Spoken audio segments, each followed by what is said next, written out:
Eu te agradeço, Deus, por se lembrar de mim e pelo teu favor. E o que me faz crescer, eu vivo pela fé e não vacilo. Eu não paro e não desisto. Eu sou de Deus, eu sou de Cristo.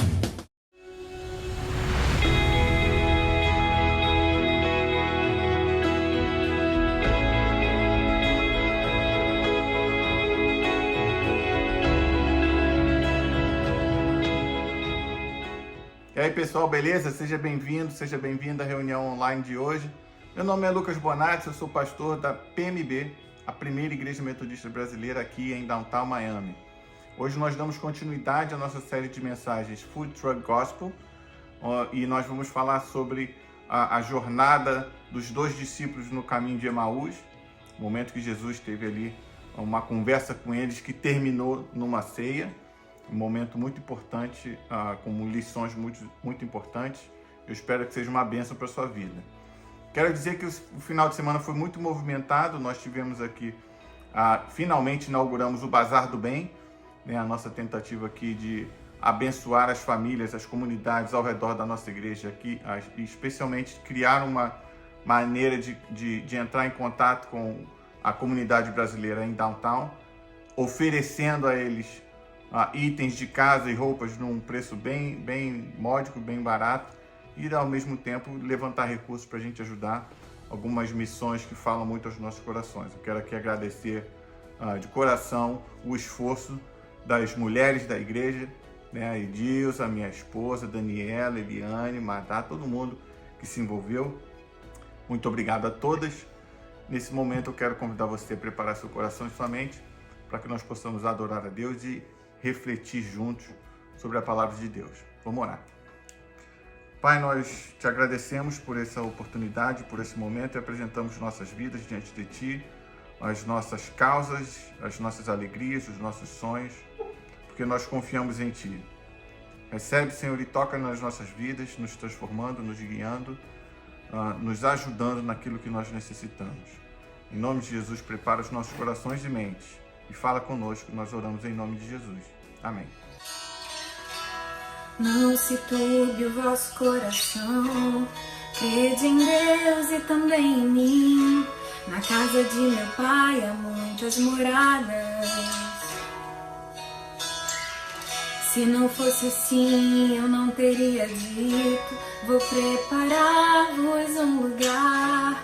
Eu virei e vos levarei para mim mesmo. Vós conheceis o caminho para onde eu vou. Eu sou o caminho, a verdade e a vida. Ninguém vem ao Pai a não ser por mim. Em verdade eu vos digo, porque eu vou para o Pai. Mas aquele que crê em mim, obras maiores fará.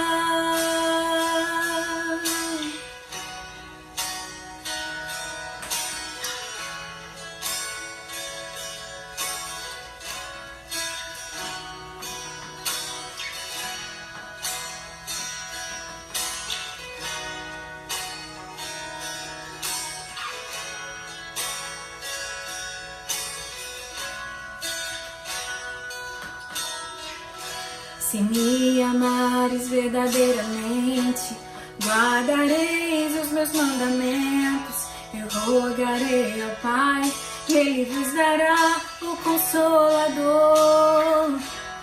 o Espírito da verdade, que o mundo não pode receber, mas Ele habita em vós e estará em vós para sempre.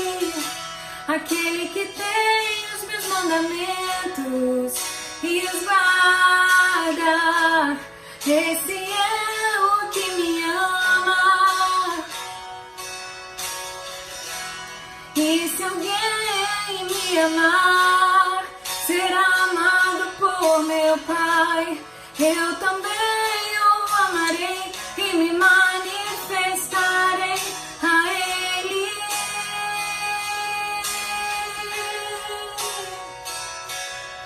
A Ele.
4, a partir do versículo 13, diz: naquele mesmo dia, dois discípulos, estavam indo para um povoado chamado Emaús, a 11 quilômetros de Jerusalém. No caminho conversavam a respeito de tudo o que havia acontecido. Enquanto conversavam e discutiam, o próprio Jesus se aproximou e começou a caminhar com eles. Mas os olhos deles foram impedidos de reconhecê-lo. Ele lhes perguntou: sobre o que vocês estão discutindo enquanto caminham? Interessante que outras versões, em outras línguas, eles falam que, o que vocês estavam conversando com tanta intensidade. Aqui ele traduziu como discutindo. Eles pararam com os rostos entristecidos. Eu li uma versão muito legal que fala assim: eles pararam tristes, com incredulidade na sua testa. Tipo assim, como você, né, aquela coisa, sabe quando fala um absurdo na tua frente, você nunca... Onde você estava? Nasceu em Marte? Né? É meio que essa a sensação. Um deles, chamado Cleopas, perguntou-lhe: você é o único visitante de Jerusalém que não sabe das coisas que ali aconteceram nesses dias? Que coisas? Perguntou Jesus. O que aconteceu com Jesus de Nazaré? Perguntaram eles. Ele era um profeta, poderoso em palavras e em obras diante de Deus e de todo o povo. Os chefes dos sacerdotes e as autoridades o entregaram para ser condenado à morte e o crucificaram. E nós esperávamos que ele ia trazer a redenção de Israel. Outras traduções eu gosto um pouquinho mais, que eles falam que nós acreditávamos que ele era o Messias que ia libertar a Israel. E hoje é o terceiro dia que tudo isso aconteceu. Algumas das mulheres, olha só que interessante, algumas das mulheres entre nós nos deram um susto hoje. Foram de manhã bem cedo ao sepulcro e não acharam o corpo dele. Voltaram e nos contaram ter tido uma visão de anjos que disseram que ele está vivo. Alguns dos nossos companheiros foram ao sepulcro e encontraram tudo exatamente como as mulheres tinham dito, mas não o viram. Parar por aqui, palavra do Senhor. Essa é uma história que acho que todos aqui conhecem, a história do caminho de Emaús. Tem esses dois discípulos voltando, saindo de Jerusalém, voltando para Emaús, decepcionados, porque o Messias libertador que eles esperavam havia morrido.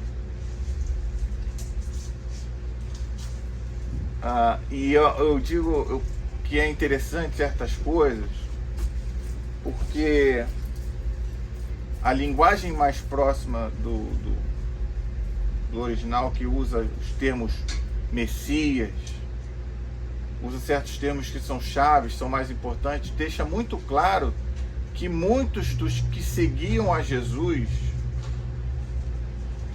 em boa parte, uma boa porção, o seguiam por uma esperança de resolução de um problema terreno aqui e agora deles. Perdoe-me nada ao dizer isso, mas um problema político. Eles queriam um libertador político, um líder que assumisse o trono e expulsasse o Império Romano daquela área. Muitos seguiam a Jesus por isso, e muitos continuam seguindo a Jesus por isso, né? Sem querer entrar no termo, mas a gente viu nas notícias aí algumas marchas para Jesus nessa último final de semana, nessa última semana, que você vê mais, como dizer, enfeites de armas do que coisas fazendo referências a Jesus. Porque é uma expectativa nossa, e é normal, buscar a Deus para resolver os nossos problemas, né? Não só Deus, a gente busca qualquer conselho, até dar pulo em cima do marido para parar a azia. Existem as dicas que a gente ouve por aí. A gente tem essa necessidade de buscar uma ajuda para resolver os nossos problemas. E eu acho interessante que esse final aqui, eles falam o seguinte para Jesus: algumas das mulheres entre nós nos deram um susto, foram de manhã cedo ao sepulcro e não acharam o corpo dele. Voltaram e nos contaram ter tido uma visão de anjos que disseram que ele está vivo. Alguns dos nossos companheiros foram ao sepulcro e encontraram tudo exatamente, essa palavra é importante, tudo exatamente como as mulheres tinham dito, mas não o viram. Ora, se eles tivessem encontrado tudo exatamente como as mulheres tinham dito, qual é a consequência natural? Eles acreditariam que ele estava vivo. E se eles tivessem acreditado que ele estava vivo, eles teriam ido embora para Emaús? Ou eles teriam permanecido? Na sexta-feira eu estava conversando com o Marco e com o Rafael e comentei de uma pregação, um trecho de uma pregação que eu ouvi uma vez, falando, mostrando uma visão diferente sobre Tomé, falando como é injusto Tomé ter a fama de incrédulo. Porque tantos discípulos não acreditaram. Só que naquele dia ele falou, mesmo vendo, essa é a dificuldade, né? Ele estava cara a cara com Jesus e falou assim: não é possível que seja você.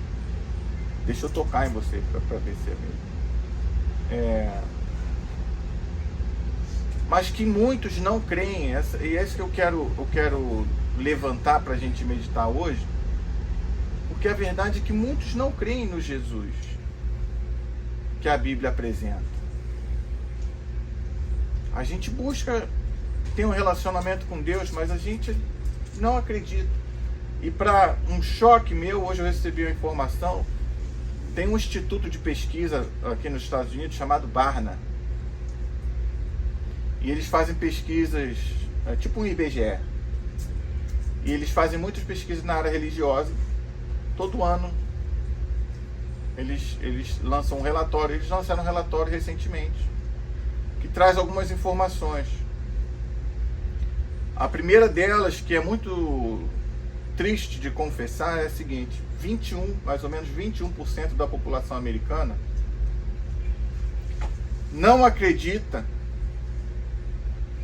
Aliás, perdão, apenas 21% da população americana acredita que as igrejas são lugares seguros em que uma pessoa pode buscar auxílio para as suas dores emocionais, espirituais e físicas. E o outro dado é que 80% dos cristãos, isso é entre a população não cristã, dos não cristãos, dos que não frequentam a igreja, só 21% não frequentam, mas acreditam que se precisar nas igrejas vão encontrar alguma coisa de bom. E dentro do povo cristão, 20% não acreditam, mesmo frequentando, que dentro da igreja eles vão encontrar a ajuda que precisam, seja emocional, espiritual ou física.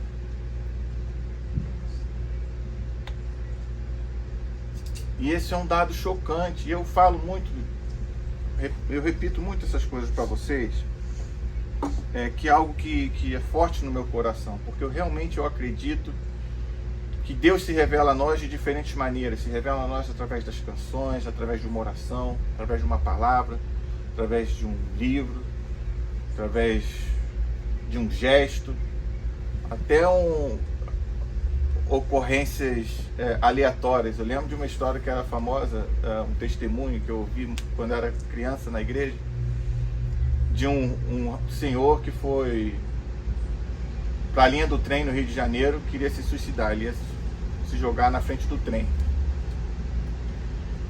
Só que nesse trem tinha um rapaz que ia pregar todo dia. Sabe aquele cara que fica pregando no meio da multidão: arrependei-vos, arrependei-vos. E ele estava há dias, há muito tempo, ele tinha esse ministério de fazer viagens no trem pregando Jesus, só que nunca ninguém se convertia. Aí nesse dia, num ato de raiva e rancor com Deus, achando que aquilo não estava adiantando de nada, ele jogou a Bíblia pela janela do trem. A Bíblia acertou a cara daquele senhor que estava ali para se suicidar. Na cara. E aí esse senhor pegou a Bíblia e tomou como um sinal de que Deus estava chamando ele e tal. Se converteu, se tornou um pregador. E um dia ele pregando, dando esse testemunho, o irmãozinho na plateia falou que ele era o cara que jogou a Bíblia. Então esse é o testemunho. Devia ter ser um pouquinho mais velho que aluno e obviamente me marcou porque é muito inusitado. Mas isso eu estou dizendo porque Deus busca se revelar e continua se revelando de várias maneiras. Pra gente, para cada um de nós.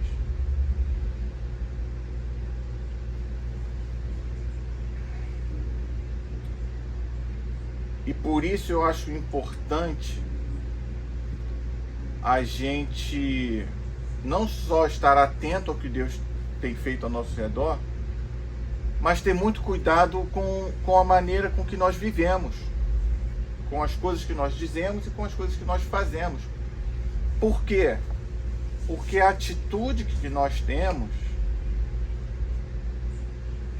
reflete para o mundo o Deus que nós servimos. Então, quando eu recebo uma notícia de que 20% de uma população que necessita de Deus não acredita, só 20% acredita que a igreja tem alguma mensagem de vida, 80% acredita que não vai encontrar nada de bom aqui. Isso dói. E é por isso que eu sou bocudo. Porque eu tenho visto, infelizmente,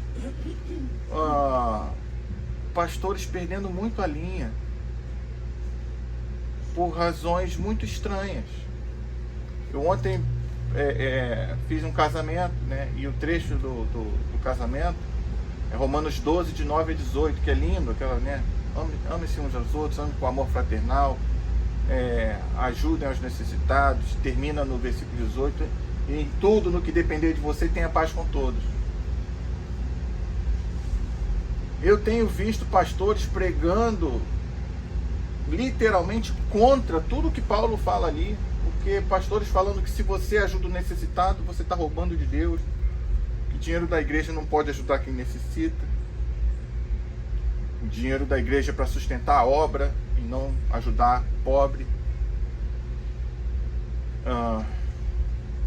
e coisas do tipo, coisas desse tipo. Já vi pessoas falando que depois que Jesus multiplicou os pães, ele quis fugir da multidão, porque senão as pessoas iam querer mais pão, porque as pessoas não querem trabalhar para justificar uma coisa que não é o Evangelho.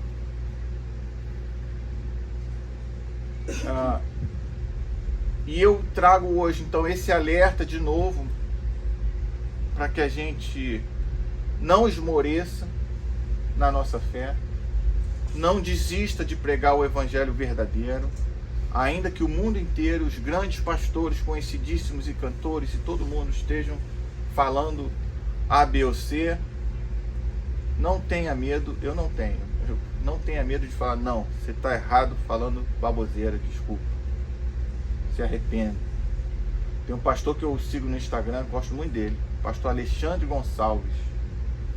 Ele é um policial rodoviário federal de Joinville, mora em Joinville, da Igreja de Cristo. E ele é uma das vozes que eu acompanho, que se levantam contra, e se levantam contra de uma maneira até mais saudável do que a minha, porque ele não só fala mal desses líderes que claramente têm envergonhado o Evangelho, mas ele conclama que eles se arrependam. conclama que eles se arrependam. E esse é um ponto importante que eu queria trazer à memória de vocês. Mas tem a continuação do texto que eu não li, que é uma coisa que a gente também tem que levar em consideração. Esses irmãozinhos, eu vou chamar, que eu acho que nunca ninguém chamou, mas na minha opinião, ele era, para a visão de muitos de nós, os desviados. As pessoas que acreditam em Jesus, mas não querem seguir, porque no primeiro sinal de dificuldade, saem.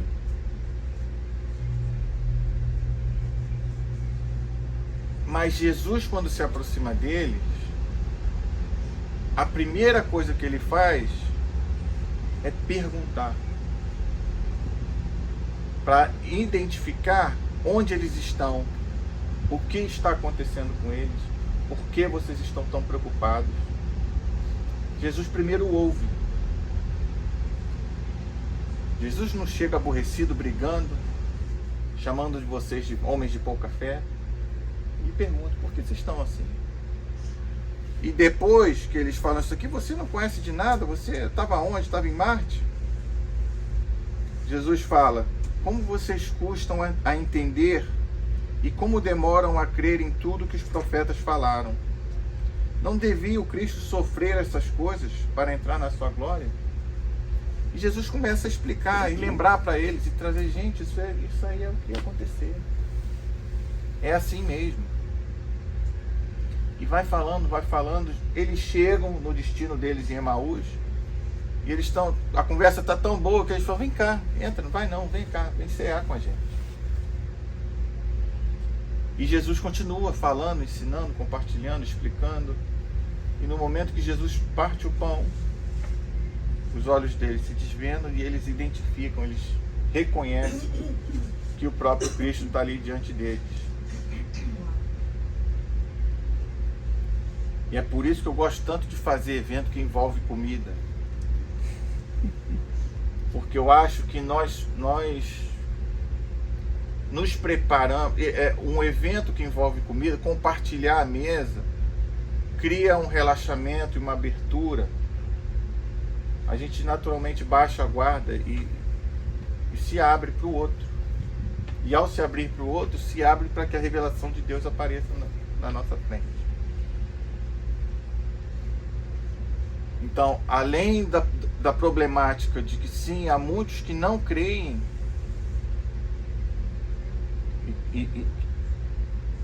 na santidade do corpo de Cristo,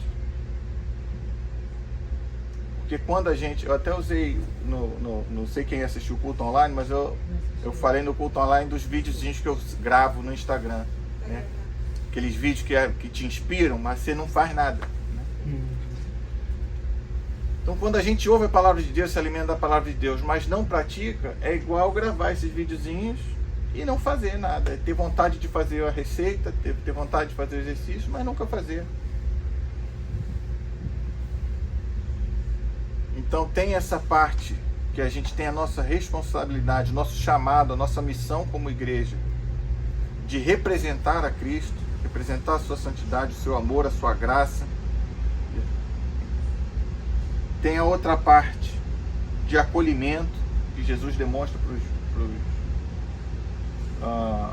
os discípulos, porque ele ouviu e teve paciência de conversar e de dialogar. E que através dessa comunhão, simbolizada no partir do pão, que a revelação de Deus se faz completa. Então, a mensagem de hoje é basicamente lembrar pra gente que nessa série do Food Truck Gospel é lembrar que a vida em comunidade, a capacidade de ouvir, o interesse pela vida do próximo, o interesse e a vontade de buscar a Deus juntos, é o que traz a revelação de Deus para o nosso meio.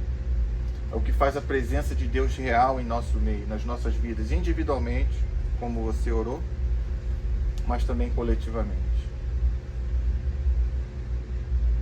Como eu disse para o meu avô, já falei aqui algumas vezes, né?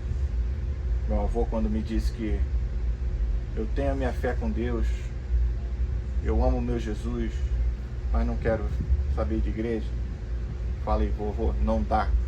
Bordô, não chamar de vovô não, Bordô, não dá. Seguir sozinho a Deus, seguir a Deus sozinho não dá. Você precisa de pelo menos mais um. A vida em comunidade é algo fundamental para que a revelação de Deus se faça real. Senão a gente cria ídolos de barro. Se a gente vive a nossa fé do nosso jeito individual, sem trocar, a gente molda Deus a nossa imagem. E a gente não se molda à imagem de Deus. Então o convite de hoje para a gente é buscar em oração não só maneiras de nos aproximarmos das pessoas, como a gente quer fazer com o bazar e tudo mais, mas maneiras da gente viver Cristo de uma maneira tal que as pessoas que hoje dizem que não encontram nada de bom nas igrejas possam encontrar. Porque a realidade aqui também tem outro lado, né? Muitos deles pensam isso, que nunca colocaram pé na igreja, nunca partiram o pão com alguém. E alguns têm até razão de manter essa distância, porque eles já se sentem rejeitados de antemão.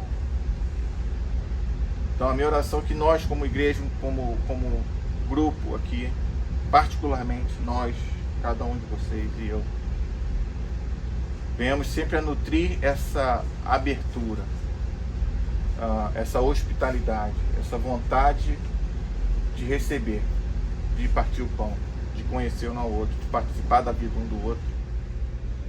Porque quando nós fazemos isso, Deus se manifesta, eu creio nisso, com muita força. E essa era a palavra que eu queria compartilhar com vocês hoje.